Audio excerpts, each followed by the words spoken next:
Points table ಯಾವ ರೇಂಜಿಗೆ ಛಿದ್ರ ಆಗುತ್ತೆ ಅಂತಂದ್ರೆ ಮಗ ಇನ್ ಕೇಸ್ ಏನಾದ್ರು RCB ಸೋತೋಗ್ಬಿಡ್ತು ಅಂತಂದ್ರೆ ಆ ರೇಂಜಿಗೆ ಛಿದ್ರ ಆಗೋಗ್ಬಿಡುತ್ತೆ. ಅದು ನೆಕ್ಸ್ಟ್ ಮ್ಯಾಚ್ ನಾಳೆ ಬರ್ತಾ ಇರೋಂಥ ಮ್ಯಾಚು. ನಾಳೆ ಮ್ಯಾಚ್ ಬಗ್ಗೆ ಏನಕ್ಕೆ ಮಾತಾಡ್ತೀವಿ, ಇವತ್ತಿನ ಮ್ಯಾಚ್ ಬಗ್ಗೆ ಅಷ್ಟೇ ಮಾತಾಡೋ ನೀನು.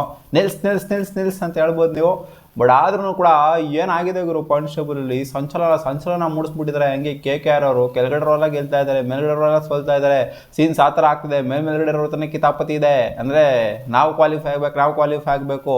ಫಸ್ಟ್ ಇನ್ನೂ ಯಾರು ಸಹ ಕ್ವಾಲಿಫೈ ಆಗಿಲ್ಲ, 100% ಶೋರ್ ಕ್ವಾಲಿಫೈ ಆಗಿಲ್ಲ. ನಾವು ಅಂದ್ಕೊಂಡಿದ್ವಿ ಈ ರೇಂಜಿಗೆ ಅಂದರೆ ಈ ಮಟ್ಟದಲ್ಲಿ ಯಾವ್ದಾರು ಒಂದು ಟೀಮ್ ಆದರೂ ಕ್ವಾಲಿಫೈ ಆಗಿರುತ್ತೆ ಅಂತ ಅಂದ್ಕೊಂಡಿದ್ವಿ. ಆಫ್ ದ ಟೂರ್ನಮೆಂಟು ಸಗದ ಕಾಣಿಸ್ಕೊಂತಿದ್ದ ಪಂಜಾಬ್ ಕಿಂಗ್ಸು, RCB, ಸೊ ಎರಡು ತಂಡದಲ್ಲಿ ಯಾವ್ದಾರ ಒಂದು ತಂಡ ಪಕ್ಕ ಕ್ವಾಲಿಫೈ ಆಗಿರುತ್ತೆ ಅಂತ ಅಂದ್ಕೊಂಡಿದ್ವಿ ಈ ಸ್ಟೇಜಲ್ಲಿ. ಬಟ್ ಎರಡು ತಂಡನೂ ಕೂಡ ಕ್ವಾಲಿಫೈ ಆಗಿಲ್ಲ. ಯಾಕಂದರೆ ಸೋಲಿನ ಸರಪಳಿಲಿ ಸಿಕ್ಕಾಕೊಂಡ್ಬಿಟ್ಟಿದ್ರೆ ನಮ್ಮ RCB ಜೊತೆಗೆ ಪಂಜಾಬ್ ಕಿಂಗ್ಸ್. ಮೊದಲನೇದಾಗಿ ಇವತ್ತು ಎಲ್ಲರಿಗೂ ಶುಭೋದಯ. ಇವತ್ತು RR is up against GT. ಇವತ್ತು ಸೈಕ್ ಮ್ಯಾಚ್ ಇರುತ್ತೆ. ಯಾಕಂದರೆ ಕಾಂಪಿಟೇಷನು ವಿಪರೀತವಾಗಿದೆ. ಇವತ್ತಿನ ಮ್ಯಾಚ್ನ ಗೆದ್ದವ್ರು ಮೇಲಕ್ಕೆ ಹೋಗ್ತಾರೆ, ಸೋತವ್ರು ಕೆಳಗಡೆ ಬರುವಂಥ ಲಕ್ಷಣಗಳು ಎದ್ದೆದ್ದಿ ಕಾಣಿಸ್ತಾ ಇದೆ. ಇವತ್ತಿನ ಮ್ಯಾಚ್ ಸಿಕ್ಕಾಪಟ್ಟೆ ಇಂಪಾರ್ಟೆಂಟ್. ಏನಕ್ಕೆ ಅಂತಂದರೆ ಇದು ಟ್ವಿಸ್ಟ್ ಕೊಡುವಂಥದ್ದು. Points table middle of the points table ಇರುವಂಥ RR ಮತ್ತು GT 4th and 5th position ಇರುವಂಥವ್ರು. ಸೊ ಇದೊಂಥರ ಯಾವ ಥರ ನೋಡ್ತೀವಿ ಅಂತಂದರೆ ಒಂಥರ 4ನೇ ಪೊಸಿಷನ್ನ. ಸೊ ಈ ಒಂದು ಪೊಸಿಷನ್ ಸಿಕ್ಕಾಪಟ್ಟೆ ಕ್ರೂಷಿಯಲ್ ಅಂತಲೇ ಕ್ವಾಲಿಫೈ ಆಗೋದಕ್ಕೆ. ಯಾಕಂತಂದರೆ ಸಿಕ್ಕಾಪಟ್ಟೆ ಫೈಟ್ ಇರೋದು ಈ ಒಂದು ಪೊಸಿಷನ್ಗೆ, 4ನೇ ಪೊಸಿಷನ್ಗೆ. ಇವಾಗ ಫೈಟ್ ಇಲ್ಲ, ಇವಾಗ ಎಲ್ಲ ಪೊಸಿಷನ್ಗೂ ಕೂಡ ಫೈಟ್ ಇದೆ. ಬಟ್ ಹೋಗ್ತಾ 4ನೇ ಪೊಸಿಷನ್ಗೆ ಸಿಕ್ಕಾಪಟ್ಟೆ ಫೈಟ್ ಆಗುತ್ತೆ. ಈ ಒಂದು ರೇಂಜಲ್ಲಿ ಇರುವಂಥವ್ರು ಸಿಕ್ಕಾಪಟ್ಟೆ ಫೈಟ್ನ ಆಡ್ತಾರೆ ಇವತ್ತು. ಏನಕ್ಕೆ ಅಂತಂದರೆ ಕ್ವಾಲಿಫೈ ಆಗಬೇಕು ಅಂತ. ಸೊ ನೋಡಿ ಹೆಂಗಿದೆ ಅಂತ. ಇವತ್ತೇನಾದ್ರು RR ಅವರು ಗೆದ್ರು ಅಂತ ಇಟ್ಕೊಳ್ಳಿ, 14 ಪಾಯಿಂಟ್ಸ್ ಮಾಡೋದ್ರ ಮೂಲಕ ಅವರು ಸೆಕೆಂಡ್ ಬರ್ತಾರೆ ಪಾಯಿಂಟ್ಸ್ ಟೇಬಲಲ್ಲಿ. ಯಾಕಂದರೆ ನೆಟ್ ರನ್ ಅನ್ನೋದು ಅವ್ರಿಗಿಂತ ಕಮ್ಮಿ ಇದೆ. ಇವತ್ತೇನಾದ್ರು ಸಿಕ್ಕಾಪಟ್ಟೆ ಸೈಕಾಗಿ ಏನಾದ್ರು RR ಅವರು ಗೆದ್ರು ಅಂತಂದರೆ ನೆಟ್ ರನ್ ರೇಟ್ನ ಮಾರ್ಜಿನ SRS ಬೀಟ್ ಮಾಡಿದ್ರು ಅಂತ ಇಟ್ಕೊಳ್ಳಿ. ಅವಾಗ ನಂಬರ್ 1 ಪೊಸಿಷನ್ಗೆ ಹೋಗ್ಬೋದು RR ಅವರು. SRSನ ನಂಬರ್ 2 ಪೊಸಿಷನ್ಗೆ ಹಾಕ್ಬೋದು. RCB ಇವತ್ತು ಹೆಂಗೆ ಇದ್ರು ಕೂಡ 4ನೇ ಪೊಸಿಷನ್ ಕಟ್ಟಿಟ್ಟ ಬುತ್ತಿ. GT ಗೆದ್ರೂ RCB 4ನೇ ಪೊಸಿಷನ್ಗೆ ಬರಬೇಕು, ಇವ್ರಿಗೆದ್ರೂ RCB 4ನೇ ಪೊಸಿಷನ್ಗೆ ಬರಬೇಕು. ಬಟ್ GT ಅವರನ್ನು ಇವತ್ತು ಗೆದ್ರು ಅಂತಂದರೆ ಖಂಡಿತ ಟಾಪ್ ಆಫ್ ದ ಟೇಬಲ್ಗೆ ಹೋಗೋದಿಲ್ಲ, 2ನೇ ಪೊಸಿಷನ್ಗೆ ಬರ್ಬೋದು. 2ನೇ ಪೊಸಿಷನ್ಗಂತೂ ಖಂಡಿತ ಬಂದೇ ಬರ್ತಾರೆ 14 ಪಾಯಿಂಟ್ ಇಟ್ಕೊಳ್ಳೋದ್ರ ಮೂಲಕ. ಯಾಕಂದರೆ ಅವ್ರೊಬ್ಬರದೇ ನೆಗೆಟಿವ್ ಇರೋದು 12 ಪಾಯಿಂಟ್ ಇಟ್ಕೊಡ್ರು ಅಂತವ್ರದ್ದು. ಇನ್ಫ್ಯಾಕ್ಟ್ 10 ಪಾಯಿಂಟ್ ಇಟ್ಕೊಂಡಿರೋದು ಯಾರ್ದು ಕೂಡ ನೆಗೆಟಿವ್ ಇಲ್ಲ. GT ಅವರು ನೆಟ್ ರನ್ ರೇಟ್ ಮಾತ್ರ ನೆಗೆಟಿವ್ ಅಲ್ಲಿದೆ. ಸೊ ನೆಟ್ ರನ್ ರೇಟ್ ಅವರಿಗೆ ಕೊಡ್ಬೋದು, ಗೊತ್ತಿಲ್ಲ ಯಾವಾಗ ಹೊಡೆದ. ಬಟ್ ಎಲ್ಲಿಂದ ಎಲ್ಲ ಆಚೆ ಗೆಲ್ತಾ ಹೋಯ್ತು ಅಂತಂದಾಗ ಖಂಡಿತ ಹೊಡೆದಾಗಿಡ್ತಾ ಅಂತೂ ಕೊಡೋದಿಲ್ಲ. ಕ್ವಾಲಿಫೈ ಅಂತೂ 100% ಆಗ್ತಾರೆ. ನೆಟ್ ರನ್ ರೇಟ್ ನೆಗೆಟಿವ್ ಅಲ್ಲಾದ್ರೂ ಇರಲಿ, ಪಾಸಿಟಿವ್ ಅಲ್ಲಾದ್ರೂ ಇರಲಿ. GT ಅವರು ಇನ್ ಕೇಸ್ ಇಲ್ಲಿಂದ 4 ಮ್ಯಾಚ್ ಕನ್ಸಿಕ್ಯೂಟಿವ್ ಆಗಿ ಗೆಲ್ತಾ ಹೋಯ್ತು ಅಂದರೆ 9 ಮ್ಯಾಚ್ನ ಗೆಲ್ಲೋದ್ರ ಮೂಲಕ 100% ಗೆದ್ದೇ ಗೆಲ್ತಾರೆ.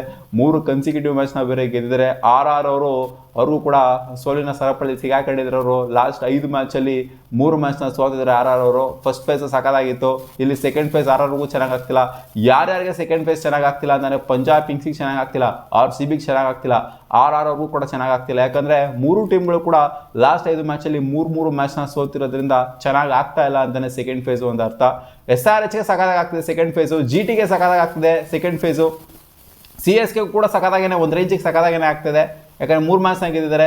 KKR ಅಂತ ಕೇಳಂಗೇ ಇಲ್ಲ, ಇವರಷ್ಟು ಸಖತ್ತಾಗಿರೋದು ಸೆಕೆಂಡ್ ಫೇಸು, ಬೇರೆ ಯಾವ ಟೀಮೂ ಕೂಡ ಇಲ್ಲ.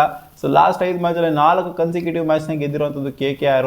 ಈ ಕಡೆ ನೋಡಿ ಪಂಜಾಬ್ ಕಿಂಗ್ಸು ಸೀಸನ್ ಸ್ಟಾರ್ಟಿಂಗಲ್ಲಿ ಕನ್ಸಿಕ್ಯೂಟಿವ್ ಆಗಿ ಗೆಲ್ತಾರೆ, ಇವ್ರು ಸೀಸನ್ ಎಂಡ್ ಆಗ್ತಾ ಬರ್ತಾ ಕನ್ಸಿಕ್ಯೂಟಿವ್ ಆಗಿ ಗೆಲ್ತಾರೆ. ಹೇಳೋಕ್ಕೆ ಬರೋದಿಲ್ಲ ಯಾರು ಕ್ವಾಲಿಫೈ ಆಗ್ತಾರೆ, ಯಾರು ಉಣ್ಕೊಂಡು ಹೋಗ್ತಾರೆ ಅಂತ. ಈ ಒಂದು ಟೂರ್ನಮೆಂಟಲ್ಲಿ ಆ ಥರ ಇದೆ.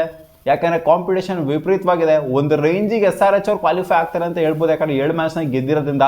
ಅದು ಬಿಟ್ಟು ನೋಡ್ತು ಅಂತಂದರೆ ಕಡಾಖಂಡಿತವಾಗಿ ಇವಾಗಿನ ಕರೆಂಟ್ ಸ್ಟೇಜಲ್ಲಿ ಯಾರು ಕ್ವಾಲಿಫೈ ಆಗ್ತಾರೆ ಅಂತ ಹೇಳೋದಕ್ಕೆ ಬರೋದಿಲ್ಲ ಮ್ಯಾಮ್. ಯಾಕೆ ಅಂದರೆ 3 ಕನ್ಸಿಕ್ಯೂಟಿವ್ ಸೋತಿದ್ರೆ ಇವರು ಪಂಜಾಬ್ ಅವರು. ನಮ್ಮ RCBನೂ ಕೂಡ 3 ಮ್ಯಾಚ್ನ ಸೋತಿದ್ದಾರೆ ಲಾಸ್ಟ್ 5 ಮ್ಯಾಚಲ್ಲಿ. ಸೊ ಹೇಳೋದಕ್ಕೆ ಬರ್ತಾಯಿಲ್ಲ. RCB ಅವ್ರು ನೆಕ್ಸ್ಟ್ ನಾಳೆ ಮ್ಯಾಚ್ ಏನಾದ್ರು ಸೋತೋಗ್ಬಿಡ್ತು ಅಂತ ಇಟ್ಕೊಳ್ಳಿ, ಅವಾಗಂತೂ ಒಂಥರ ಹೆಂಗೆ ಸೈಕ್ ಆಗ್ತಾರೆ ಅಂತಂದರೆ RCB ಅವರು ಆ ರೇಂಜಿಗೆ ಸೈಕ್ ಆಗೋಗ್ಬಿಡ್ತಾರೆ. ಸೊ ಇದು ಉದಾಹರಣೆಗಳಿದಾವೆ ಈ ಥರ ಆಗಿರುವಂಥದ್ದು RCBಗೆ ಅಂತ ಕೇಳಿದ್ರೆ ಹೌದು. 2020 2021 ಇದೇ ಥರನೇ ಆಗಿತ್ತು. ಸೀಸನ್ ಸ್ಟಾರ್ಟಿಂಗ್ ಆಲ್ಮೋಸ್ಟ್ 7 ಮ್ಯಾಚಲ್ಲಿ 6 ಮ್ಯಾಚ್ನ ಗೆದ್ಬಿಟ್ಟಿದ್ರು ನಮ್ಮ RCB. ಆಮೇಲೆ ಹೋಗ್ತಾ ಎಲ್ಲ ಮ್ಯಾಚ್ನ ಸೋತ್ಕೊಂಡು ಹೋಗ್ಬಿಟ್ರು. 7 ಮ್ಯಾಚ್ನ ಗೆಲ್ಲೋದ್ರ ಮೂಲಕ ಕ್ವಾಲಿಫೈ ಕೂಡ ನಮ್ಮ RCB ಬಾಟಮಲ್ಲಿ ಬೇರೆಯವ್ರ ಮೇಲೆ ಡಿಪೆಂಡೆನ್ಸಿನ ತಗೊಂಡು ಕ್ವಾಲಿಫೈ ಆಗಿದ್ರು. ಸೊ ಈ ಥರ ಉದಾಹರಣೆಗಳೆಲ್ಲ ಇದ್ದಾವೆ ನಮ್ಮ RCBದು. ಈ ಸೀಸನು ಆ ಥರ ಆದರೂ ಆಗ್ಬೋದು, ಹೇಳೋದಕ್ಕೆ ಬರೋದಿಲ್ಲ. ಯಾಕಂದರೆ ಎಲ್ಲ ಕಾಂಪಿಟೇಷನ್ ವಿಪರೀತವಾಗಿದೆ. ಕೆಳಗಡೆ ರೋಡೆಲ್ಲ ಗೆಲ್ಲೋದಕ್ಕೆ ನೋಡ್ತಾ ಇದೆ. ನೋಡಿ ಇವಾಗ LSG ಅಗೇನ್ಸ್ಟು ಮ್ಯಾಚ್ ಇದೆ ನಾಳೆ CSK ಅಗೇನ್ಸ್ಟು. ಸೊ ಅವರು ಏನಾದ್ರು ಗೆದ್ಬಿಡ್ತು ಅಂತಂದರೆ, CSK ಏನಾದ್ರು ಗೆಲ್ತು ಅಂತಂದರೆ ಅವಾಗ ಅವರು ಕೂಡ ಮೇಲೆ ಬರುವಂಥ ಚಾನ್ಸಸ್ ಇರುತ್ತೆ. ಸೊ ಅವಾಗ ನೋಡಿ ಹೆಂಗಿದೆ ಅಂತ.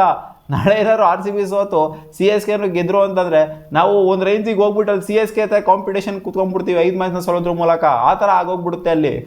ನಾನು ಹೇಳ್ತಿದ್ದಲ್ಲ, CSK ಫ್ಯಾನ್ಸ್ಗಳೆಲ್ಲ ತಲೆ ಎತ್ಬಿಟ್ಟು ಮಾತಾಡ್ರಲ್ಲಿ, ತಲೆ ಅಂದರೆ ಮೇಲ್ಗಡೆ ಬಂದ್ಬಿಟ್ಟು ಮಾತಾಡ್ರಲ್ಲಿ ಅಂತಿದ್ನಲ್ಲ, ಅವಾಗ ಅವರು ಕೂಡ ಮಾತಾಡೋಕೆ ಸ್ಟಾರ್ಟ್ ಮಾಡ್ಬಿಡ್ತಾರೆ ಆಮೇಲೆ. ಸೊ RCB ನಾಳೆ ಮ್ಯಾಚ್ನಾಗ ಸಿಕ್ಕಾಪಟ್ಟೆ ಕ್ರೂಷಿಯಲು. ಇವತ್ತು GT ವರ್ಸಸ್ RR ಮ್ಯಾಚಲ್ಲಿ ಯಾರು ಗೆಲ್ತಾರೋ ಸಿಕ್ಕಾಪಟ್ಟೆ ಕ್ರೂಷಿಯಲ್ ಇದು. ಬಟ್ ಆದರೂ ಕೂಡ ಫೇವ್ರೇಟ್ಸ್ ಇದ್ದಾರೆ ಇವತ್ತು ರಾಜಸ್ಥಾನ್ ರಾಯಲ್ಸ್ ಅವರು. ಯಾಕೆ ಅಂತಂದರೆ ಅವರಿಗೆ ಒಂದು ಸ್ವಲ್ಪ ಗೆದ್ದು ಸೊತ್ತು ಆಗಿರೋದ್ರಿಂದ ಸ್ವಲ್ಪ ಇಲ್ಲ ಗೆಲ್ಲಬೇಕು ಅನ್ನೋದಿರುತ್ತೆ. ಇವರಿಗೆ 3 ಮ್ಯಾಚ್ನಾಗ ಗೆದ್ದಿರೋದ್ರಿಂದ ಸ್ವಲ್ಪ ಓವರ್ ಕಾನ್ಫಿಡೆನ್ಸ್ ಅನ್ನೋದು ಬಂದಿರ್ಬೋದು. ಸೋಲ್ನ ಅಥವಾ KKR ಅವ್ರ 4 ಕನ್ಸಿಕ್ಯೂಟಿವ್ ಮ್ಯಾಚ್ನಾಗ ಗೆಲ್ಬೋದು, ಹೇಳೋದಕ್ಕಾಗೋದಿಲ್ಲ ಈ ಒಂದು ಕರೆಂಟ್ ಸ್ಟೇಜಲ್ಲಿ. ಅದು ನೋಡಿ ಪಕ್ಕದಲ್ಲೇ ಇದ್ದಾರೆ. ಏನಾದ್ರು ಮೇಲೆ ಕೆಳಗೆ bottom of the table top of the table ಇದ್ರು ಅಂತಂದರೆ ಅವರೇನೇ ಹೇಳೋಕ್ಕಾಗ್ತಿಲ್ಲ ಇವಾಗ. ನೋಡಿ LIC ಅವ್ರು ಹೆಂಗೆ ಹೊಡೆದ್ರು RCB ಅವರಿಗೆ, ಮುಂಬೈ ಅವ್ರು ಹೆಂಗೆ ಹೊಡೆದ್ರು ನೋಡಿ ಲಾಸ್ಟ್ ಮ್ಯಾಚಲ್ಲಿ.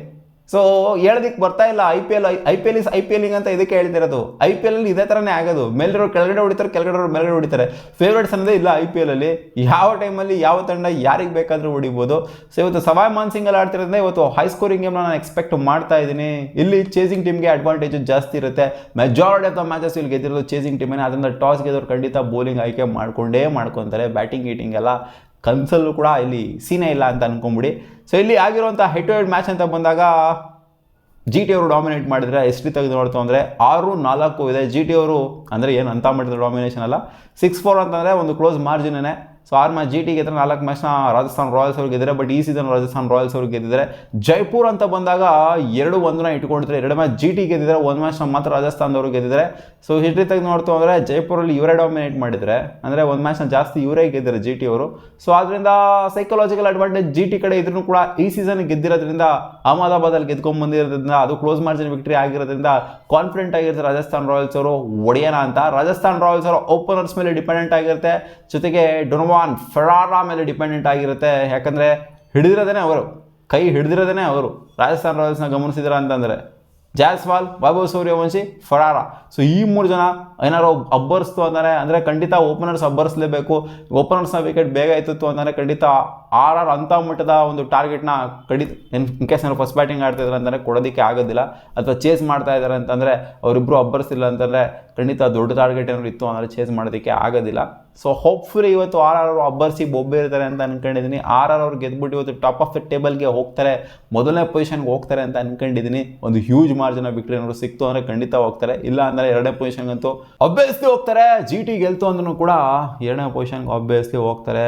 ಜಾಸ್ವಾಲ್, ಸೂರ್ಯವಂಶಿ, ಜುರಾಲ್, ಪರಾಗ್, ಫೆರಾರಾ, ಹಟ್ಮಾರ್ ಜೊತೆಗೆ ಜಡೇಜಾನ ಇಟ್ಕೊಂಡಿರುವಂಥ ಒಂದು ಬ್ಯಾಟಿಂಗ್ ಯೂನಿಟ್ ಆಯಿತು ಅಂದರೆ ಈ ಕಡೆ ಶುಭ್ಮನ್ ಗಿಲ್, ಸಾಯಿ ಸುದರ್ಶನ್ ಮತ್ತು ಚಾರ್ಲ್ಸ್ ಬಟ್ಲರು ಮೈನ್ ಸ್ಟ್ರೆಂತ್ ಇವರಿಗೆ. ಟಾಪ್ 3 ಅಂತಲೇ ಯಾವಾಗಲೂ ಕೂಡ ಮಾತಾಡುವಂಥದ್ದು. ಈ ಕಡೆ ಶಾರುಖ್ ಖಾನ್ ಇದ್ದಾರೆ, Washington Sundar, Jason Holder, additional ಬಾಲನ್ನು ತೊಗೊಂಬಂದಿದ್ದಾರೆ. ಜೇಸನ್ ಹೋಲ್ಡರ್ ಬಂದಾಗಿಂದ ಒಂಥರ ಡಿಫ್ರೆಂಟಾಗಿ ಕಾಣಿಸ್ತಾ ಇದೆ ಗುರು GT. ಯಾಕಂದರೆ ಬೌಲಿಂಗಲ್ಲೂ ಕಾಂಟ್ರಿಬ್ಯೂಟ್ ಮಾಡ್ತಾರೆ, ಬ್ಯಾಟಿಂಗಲ್ಲೂ ಕೂಡ ಹ್ಯಾಂಡಿ ಆಗಿದ್ದಾರೆ. ಆ್ಯಂಡ್ ಸಖತ್ತಾಗಿ ಕಾಣಿಸ್ತಿದೆ. ಸಿಂಪಲ್ ಆಗಿರೋ ಬೌಲಿಂಗ್ ಯೂನಿಟ್ ಸಖತ್ತಾಗಿದೆ. Kagiso Rabada, Jason Holder, Mohammed Siraj, Prasidh Krishna. So ಒಂಥರ ಟ್ರಾವುಲ್ ಟೆವಾಟಿಯಾ ಸೇರ್ಕೊಂತಾರೆ ಇದಕ್ಕೆ. ಬಟ್ ಇವರೇನು ಬೌಲಿಂಗ್ ಏನು ಮಾಡ್ತಾ ಇಲ್ಲ. ಬಟ್ ಹಂಗೆ ನೋಡ್ತು ಅಂದರೆ ಇವರ ಬೌಲಿಂಗ್ ಯೂನಿಟೇ ಇಂಪ್ರೆಸಿವ್ ಆಗಿ ಕಾಣಿಸ್ತಿದೆ. ಬ್ಯಾಟಿಂಗ್ ಯೂನಿಟ್ನ ಕಂಪೇರ್ ಮಾಡ್ತಂದ್ರೆ ಇವ್ರದ್ದೇನು ಕಮ್ಮಿ ಇಲ್ಲ, ಇವ್ರದ್ದು ಕೂಡ ಚೆನ್ನಾಗಿದೆ. ಆರ್ಷರ್, ಬಿಷ್ಣೋಯ್, ಬೋಗೋ, ಆಮೇಲೆ ತುಷಾರ್ ದೇಶಪಾಂಡೆ, ಸಂದೀಪ್ ಶರ್ಮಾ, ಜಡೇಜಾ ಸೇರ್ಕೊಂತ ಅಂದರೆ ಚೆನ್ನಾಗೇ ಇದೆ. 2 ಟೀಮ್ನ ಒಂಥರ ಬ್ಯಾಲೆನ್ಸ್ಡ್ ಆಗಿದೆ. ಬಟ್ ನನಗೇನೋ ಸ್ವಲ್ಪ ರಾಜಸ್ಥಾನ್ ರಾಯಲ್ಸ್ ಕಡೆ ಒಲವು ಜಾಸ್ತಿ. ಇವತ್ತು ರಾಜಸ್ಥಾನ್ ರಾಯಲ್ಸ್ ಅವರೇ ಗೆಲ್ಬೋದು ಅಂತ ನನ್ನ ಒಂದು ಗಟ್ ಫೀಲಿಂಗ್ ಹೇಳ್ತಾ ಇದೆ. ಕಾದು ನೋಡೋಣ ಅದೇನಾಗುತ್ತೆ ಅಂತ. ಇವತ್ತು ಖಂಡಿತ ಕಾಂಪಿಟೇಷನ್ ಹೆವಿ ಇರುತ್ತೆ, ಯಾಕಂದರೆ ಫಸ್ಟ್ ಮ್ಯಾಚು ಗೆದ್ದಿರೋದು ಕ್ಲೋಸ್ ಮಾರ್ಜಿನಲ್ಲಿ.